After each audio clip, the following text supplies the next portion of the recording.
By the way, communication is a critical part of your determining whether they're a good partner. For example, I'm working with a company now in outbound licensing.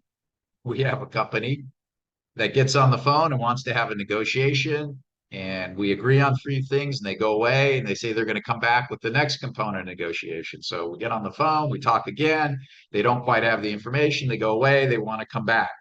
And then they want to schedule another meeting with another piece of information. They come back, don't quite have the information. So now we're going around and around in this loop. Well, and this goes to the last point of this. Based on that communication, I get a sense pretty quick. This company does not feel like, seem like, or act like they're really going to be a viable partner.